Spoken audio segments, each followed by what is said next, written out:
I'm Maria Menounos, and you're tuned in to AfterBuzz TV, the ESPN of TV talk. Now, let the buzz begin. Yes, yes, yes. Welcome, welcome, welcome. Welcome back if you are returning to AfterBuzz TV's Homecoming After Show. We are in season 2, and this is episode 5. My name is Rob. I'm going to be your host. I am alone, but I am enough to entertain you and keep you engaged for however long you want to stay or however long it takes us to get through this. Fantastic episode. A lot going on.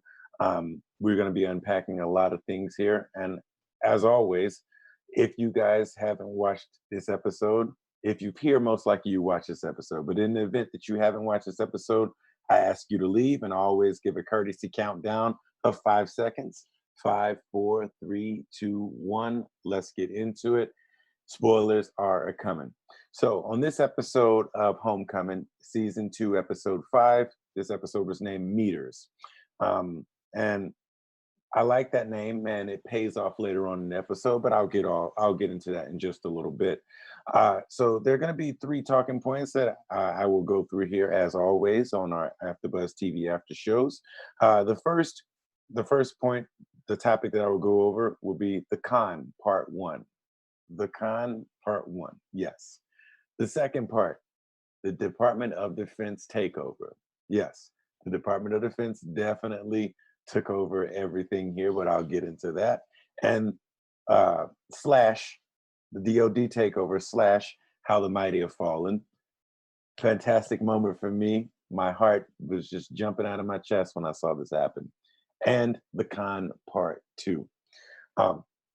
So if we can go ahead and get into it, the con part 1. And the reason why I call this the con part 1 is because in this episode, Alex goes to bail Walter out of jail. Well, actually, in the last episode, we see that Alex had went to bail Walter out of jail. This episode, we're actually in the jail with Alex and Walter speaking about what got him into jail. And Alex makes Walter an offer that he could have refused, but he ended up not refusing it. The offer was that she is a representative from an organization called Vets for Vets, and the offer was if Walter were to leave the jail and do an interview with her, she would pay for his bail. Now, at first, Walter's a little bit apprehensive. He doesn't know what the hell is going on, why this person came to get him out of jail, and also why him. There are hundreds of thousands of vets that are in jail or out of jail on the street. There's all these vets that need help. And out of all of them, she chose to help him. Now, with Walter being apprehensive about that, he has to do a little bit of a vetting for himself. At least from my point of view, I see him doing some kind of vetting of Alex, asking her the questions, why, and what's it to you, and give me your whole organization. She had to con him into that, and so the con took place in three steps. Okay, so the first part of the con for her in this scene, con part 1, this is introduction, getting a feel for him getting a feel for her. The second part of this con is her validating herself to him. What makes her qualified to come and get him? And it's that she is a vet. And not only is she a vet, but she is in an organization called Vets for Vets. Not a part of VA. Keep in mind, the VA is what has Walter in jail at this point right now. So for him, at least seeing it from my point of view, for him, a source outside the VA coming to help a vet could be friendly. And for him, he took it as friendly. And part 3 of this con, part A, would be Alex saying, hey, you don't have to do anything. All it is a conversation. We have the conversation. We could even do it over a beer. And, vets, speaking from the shoes of a veteran, a lot of us, in the military, we work, we hang out with our buddies from, our job, our unit, and, we drink and we relax. And that's one thing, that's common in vet culture is sharing a beer with another vet and speaking about what bothers you, whether it be what's happening in the present, or whether it be what happened in the past while you were serving, or whether it be just the difference of uh, from in people, from those who are vets and those who are not. It's small, subtle differences that are big in vets' mind because vets, dealt with it 24/7, and they finally got a chance to get away from that and live a little bit of a different life outside the military. But still, there's still these clues that tell you who's a vet and who's not. And remember, I said that because I'm going to pay that off later on in this podcast, in this episode. Um, and so uh, it's three tiers of persuasion, and Alex is obviously, or excuse, yeah, Alex has obviously done her homework. Has the whole business card. And in the previous episode, we see that she has a card from the Veterans Administration, which could probably be used later on. Just in case he wants to see some kind of Walter would like to see some kind of identification or something like that to do further vetting. But she came prepared. She came with all of her stories ready, ducks in a row. She knew all the military lingo, and it's very impressive from this character. This is, as we can see from previous episodes to now, this is what Alex does. Alex is not just a crisis manager, in my opinion. She is a chameleon that can fit into any setting, any climate, and just great at it. But uh, this is just one part of our three topic combo here. But before we get into our second topic, I'd like to take a time out to thank all of you guys who watch and or listen. You guys continue to make us the ESPN of TV talk week in, week out with different shows, and we're so glad to have you here doing watching us or listening to us. We do this because we're super fans, and we do this because you guys are super fans, and we like hanging out with super fans. Birds of a feather, we flock together. But once again, thank you for listening in or watching. Uh, Please like, subscribe, and share. If you like this, please tell somebody about this. If you don't like this, please tell two people about this, because there's a couple of different opinions you can have. We're here for them all anyway here at AfterBuzz. Thank you once again, and let's get back into this season 2, episode 5 of the AfterBuzz TV after show. So, homecoming after show. So now let's go ahead and talk about the DOD takeover. Now we see Audrey in the DOD takeover. We see Audrey go to the farm with Leonard to deliver some bad news. Now I had predicted in a previous episode that, judging off of Leonard's interaction with Colonel Bunda and Audrey during the whole tour of the facilities, that Leonard was going to destroy these crops before Colonel Bunda got a chance to get her hands on it. And I was right. I mean, I'm not right all the time, as I said in previous episodes, but I'm right now, and I'm happy about it. I knew he was going to do this. Now, his preferred method of destroying these crops, as Audrey's coming up catching this, is having workers dig these plants up from the root, and destroy them. I predicted fire, which I like the destruction. I'm one for it, but it wasn't fire. He was doing it the old-fashioned way. He wanted to cut this thing off at the root and get it out of the hands of the new partners, which would be Colonel Bunda. Colonel Bunda, unbeknownst to him, would be Colonel Bunda. And he had a crew of people there, and with him, I was expecting much faster, but since he's going to take it out at the root and he's got these people doing it, the time frame of 14 days was what was given. And I personally didn't think that was enough time, and boy, was I right, because as soon as he gives the time of 14 days, Audrey comes up and shows him a summons, which this summons was, I made a note of it here. It was an injunction for critical military property. And I've never heard this term before. It reminds me of eminent domain. Whenever the federal government has something that lands on your land or something like that, that is theirs or critical to the success of environmental or economic reasons, the government would then go ahead and enforce eminent domain, which at that point they would take your property. And yes, you can go and fight them and take them to court and all that good stuff. But I mean, they could still, you don't have more money to fight this with lawyers than the government does. And eminent domain is a real thing. I've seen it happen in a couple of states. I don't know if anybody's familiar with the whole pipeline, but some of the lands that ran on before it got to Native American land was private property, and the government declared eminent domain and moved in and put the pipeline there anyway. It happened in Louisiana as well.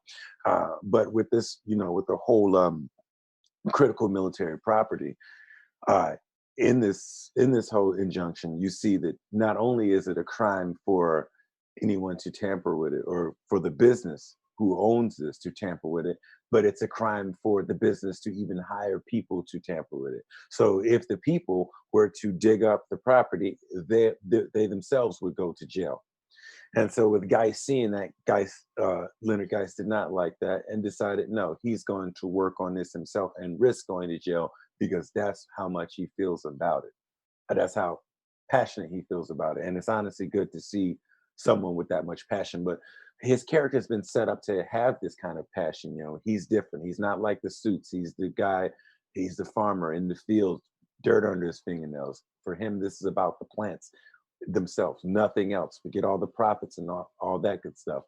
This was just about the plant and actually trying to do some good in the world.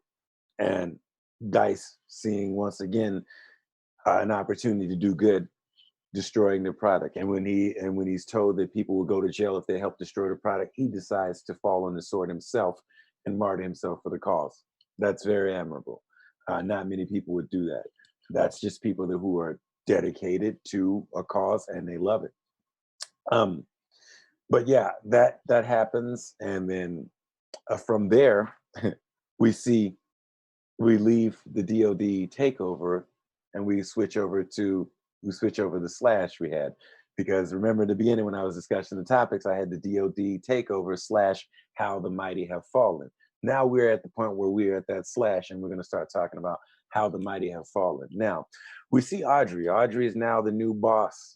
She's the boss, and she's handling all these things. And um, with being the new boss, she can make some decisions, especially when after she has spoken with Colonel Bunda, who has revealed her plans with the company.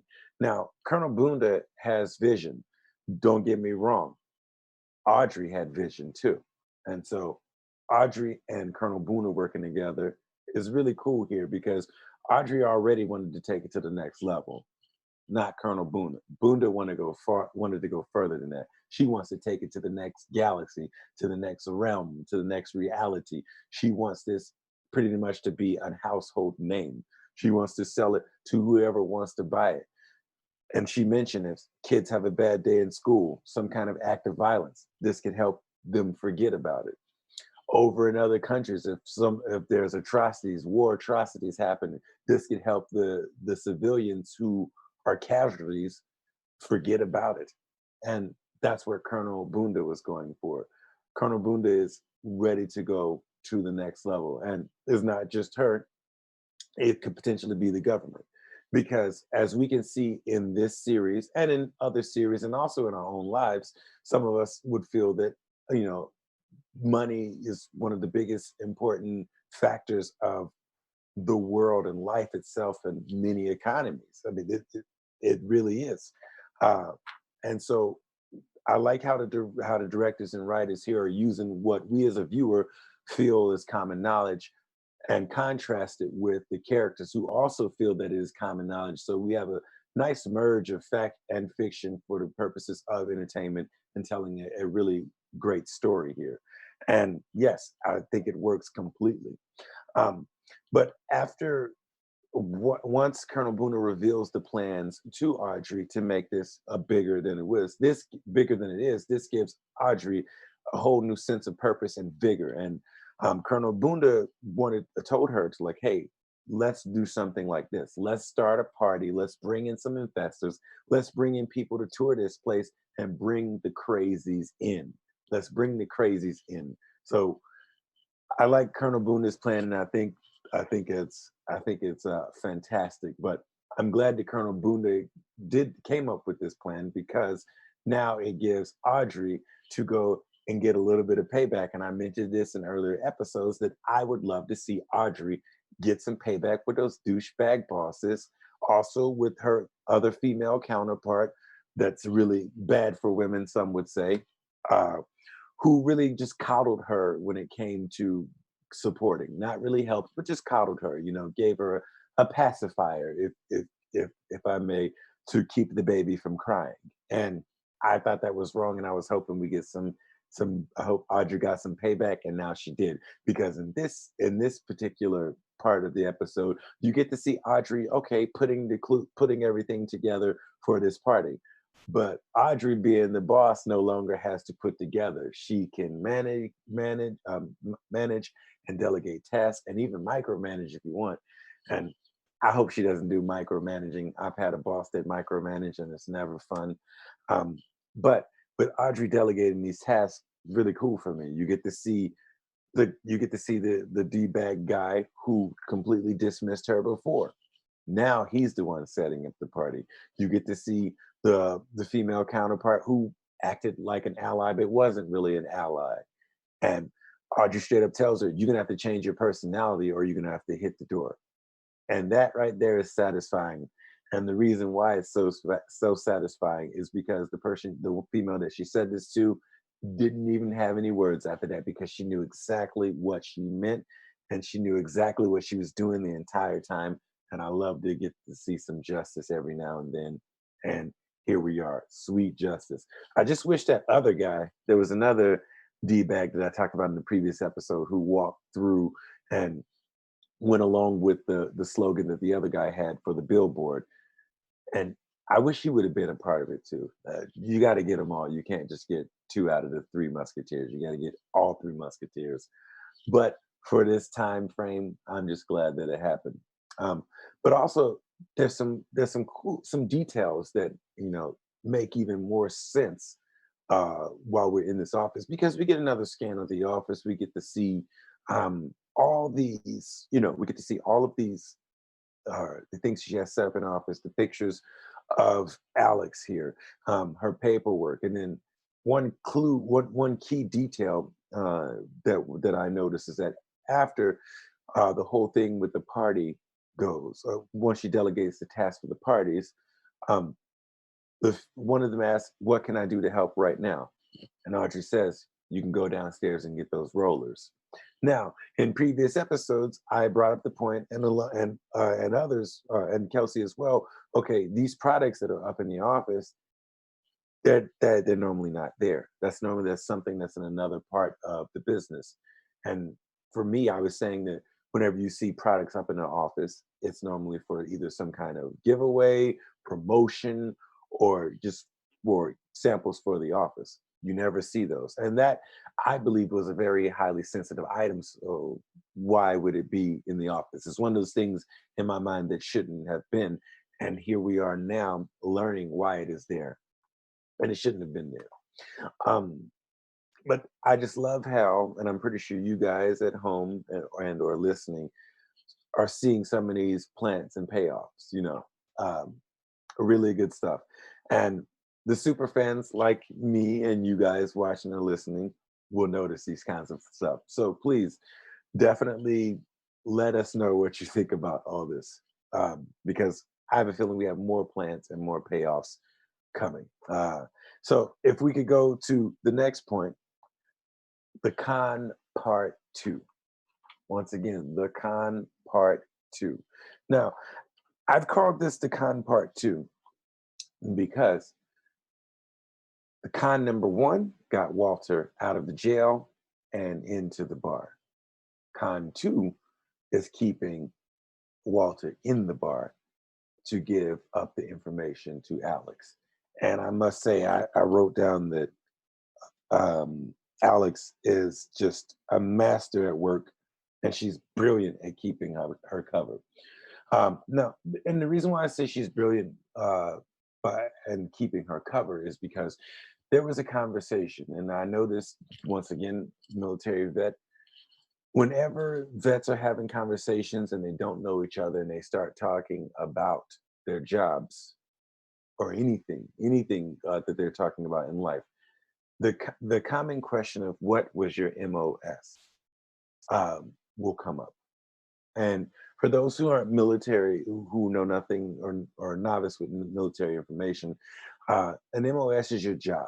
That is the job that you trained to do in the military. So when somebody asks, often you will hear them say just the numbers and a phonetic letter. For example, if someone were to ask me my MOS, I would say it would be a 25 uniform, and that's a communications guy. Now, Alex gave her once she was asked the question, she did hesitate for a second. He asked her, "Okay, what's your MS?" And she's like, "Okay, are you gonna ask me questions, or you just let me get these answers from you so I can finish this interview?" Now, for me, I thought that was a stalling mechanism. I thought she was stalling, so she could think of something.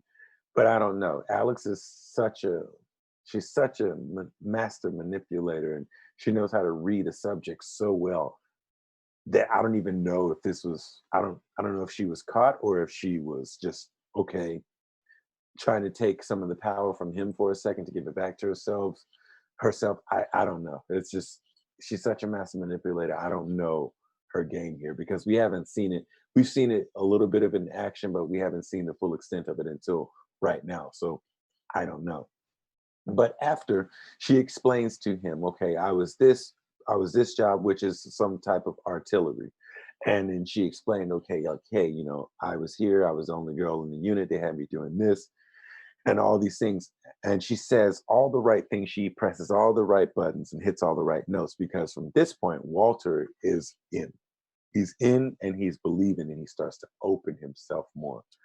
And instead of going for the information, as hard as she could, no, she's spread it on very smoothly, and got this information from him on different tiers. So you break through with the first. Once you have the whole MOS thing and you're verified, a lot more information will come. Then you start getting, what's going on personally. And when that happened, she did the same thing. She pressed all the buttons and hit all the right notes once again because she said, I was the same way when I came back. I felt like, what the hell was going on? Am I this crazy? I can't be this crazy. All these things are happening that I can't really explain. And they happen to be the same thing that Walter himself was going through. So this is another part of him. This is the second tier of letting his guard down and offering more information and more information. And the third tier of him letting his guard down is when the phone call happens. And this is very smart for her, for Alex here, because okay, the conversation is going good. The girlfriend calls. I got to take this. She goes away, talks to Audrey, and explains to her, like, hey, this guy is good. I got him. He's not going to do anything. We're fine. And she goes back to talk to him. And this is one of the most key important parts. He asked her to have another round. Now, at this point, some prior to the phone call with him talking to her, things could have been misconstrued between male and female here because the male could have been just listening to talk, and he could have ulterior motive. Maybe his ulterior motive was to meet her again, possibly get a date or something like that. Maybe he could have been into her. But I thought it was me myself. I did think it was a little bit, it was his intentions were pure. But just in case, he could have been into her. She goes and stops all of that and by having the phone call with the girlfriend. So that lets Walter know that she is unavailable, just in case Walter was into her. And when she comes back from making the phone call, she says, hey, my girlfriend says I gotta go, blah, blah, blah, blah, blah. And from there, Walter wants to keep her around. Now, at this point, the reason why I felt like Walter wants to keep her around is because he still has some things that he wants to talk about. He's not finished here. He's not finished. And the only way for him, to do this, and it's very common with other vets, is like buy a drink, get a drink, loosen up, and then speak freely more about your feelings, what you're thinking on a day to day, what's going on in the first place with you even going to the VA to try to get to Geist, and what happened when you got back.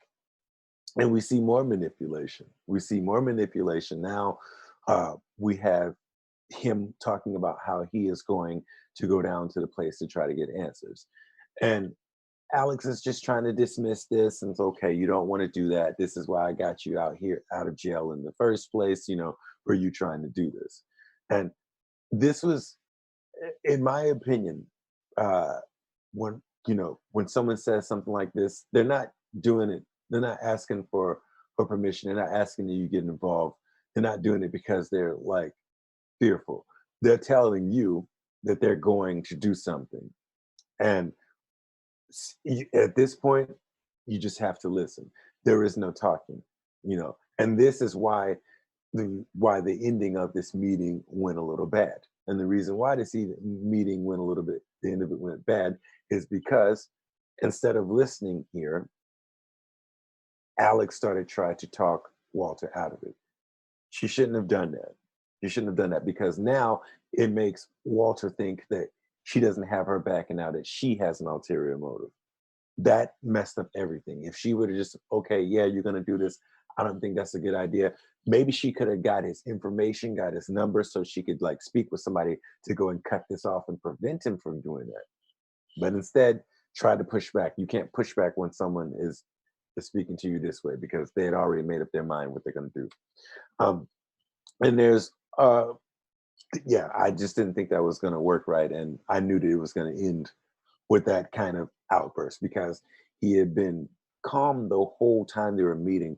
But as he gets more liquor in his system, more alcohol in the system, he starts to loosen up with his emotions and they start to rise a little bit. Slow rise, like a roller coaster, right at the top. And we reach the apex of the roller coaster and then we just drop right at the end. But there is something that I do want to talk about before that happened with Walter losing it. Walter asked a very specific question once Alex pulled out the pictures, because Alex pulls out pictures and she starts showing Walter pictures of people that she went to that she was worked in their unit with, and starts telling them the ways that they died and how she's the only one left. But one particular thing she said that one of the gentlemen that was on the picture was a sniper, and that was Walter's old job when he was in the military. So Walter asked her a question. He says, what was his longest shot? He said, I'm pretty sure he wouldn't shut up about that. And she throws out a number 1,100 meters. And the way she throws it out, it's very quick and it seems like it's from the hip. And myself, when I saw that happen, I said, okay, you've just been outed. Number one, 1,100 meters is that's a long shot. That is a very long shot and a very hard one too. And for her to just throw that out, you know, she could have, I think if you're going to lie about something like that, I would say make it a little bit more believable or take your time with it to build it up, don't just throw out 1,100 meters, because we can see the look on Walter's face whenever she says that. And it's like, okay, 1,100 meters, that's okay, all right. I'm not gonna ask any questions. The look in that face on Walter's face explained it all. I figured he knew something was up there and he started distrusting her a little bit, just in the back of his mind. But when she tried to stop him from going, or tried to talk him out of going down to Geist to get answers, that's when I think it started to click for him and he got a little bit angry. What's it to you? Why are you so these questions? Previously, he wouldn't have asked those questions if she would have just had it as his well-being. And at the end, he runs out of the restaurant, makes a scene, and then we see the waiter from the first episode who explained that, hey, what are you doing back in here? This is a family restaurant. So we see all that. And so with this whole episode, we've been getting a lot of payoffs from episodes 1 and 2. And I like this method of storytelling. It's non-linear, but linear at the same time. And it's the non-linear, yeah, it's simultaneously. And they're executed really well, really well. You have you have an arc in both sides of the story, which is really cool and is very difficult to do. And I take my hats off to the writers and directors of these shows. But one more thing before we go here. So the I think the whole scope of this episode was for everybody to see how much these people, and when I say people, I mean Audrey, I mean Alex, I mean Colonel Bunda, uh, I mean Mr. Geist. All these people have their own drives and thoughts and plights for and reasoning for doing what they're doing, and they're all contrasting with each other. And some of them we may view as right, some of them we may view as wrong. But at the end of the day, that's what makes a good villain or a good hero in stories, because you have to give them some kind of purpose, and you have to give them an enemy with similar purpose and similar drive and a similar goal, so both of them believe what they're doing is right on each side, and it's contrast, it's yin and yang fighting with each other, and it makes the greatest villains and or heroes in stories. And I think we're getting that here, beyond the shadow of it. Everyone, we know what's going on. We know what kind of skin they have in the game here, and it's great stuff. It's really compelling stuff. Um, so before we go, there's a couple. I'm running out of time here. Before I go, there's a couple things that I would like. Two more things I would like to talk about. Number one would be the special segment, and I'm alone this week. Kelsey's not here, but it's the bring it home moment of the episode. And the bring it home moment of this episode for me was when Audrey got to be the boss for her new or her former bosses, the new boss of her former bosses. And there's this little grin, this smug little grin that Audrey has the whole time she's speaking with these employees. And the way they do it almost in, like, it reminds me of an interview style. So like an applicant coming in to interview with the big boss. And that's what I was thinking here. That's what I was feeling as well, because you have Audrey there asking, okay, will you do what it takes to do this and that, and will you work with me? And it just seems like an interview. It seems like she could have fired all those people in that moment, but she didn't. And she didn't because she wants them to know that she is responsible for their monetary well-being right now. And now they owe her something. And it's even in that book, The 48 Laws of Power. you know a new a new friend, excuse me, a friend who is a former enemy will be a better friend than those who have been friends to you forever, because they have something to prove. And we are going to see that here in future episodes, I believe. But I just love that moment because she knows she has the power. She knows she holds their livelihood in her hands and she could destroy it, but she decides to give them a reprieve and give them a job, knowing that she is going to get the greatest workers, because these people are afraid. They know that they did her wrong in the past, and now they're afraid that they can lose her job. And I don't know, if you take it back to that old school movie, A Bronx Tale, is it better to be feared or loved? We're going to see it here in that upcoming episodes with Audrey. Um, so that was my bringing home moment of the episode. And next, I'd like to get into some predictions. And for me, my prediction is And that number now, one, the your DoD is going AfterBuzz to take TV this product, and I think they're predictions. going to screw over the company Geist in some way. I think they're going to manipulate it in their favor, possibly weaponize it and use it on the battlefield. I just think that that whole speech that Colonel Bunda was giving Audrey about, making it more accessible, selling it to whoever, I don't think that's going to happen. I think that was just, I really think that was Colonel Bunda just telling a tale, straight up tale, to manipulate, Audrey into liking her and standing beside her. And the whole female empowerment thing between these two, telling her she should run this company. I don't know about that either, because we've seen that in previous episodes. And I don't know. I think Colonel Bunda is just too good to her. Um, and I think in the next episodes, you're going to see that you're going to see another appearance from Walter, and I think maybe Colin, Bobby Counterval.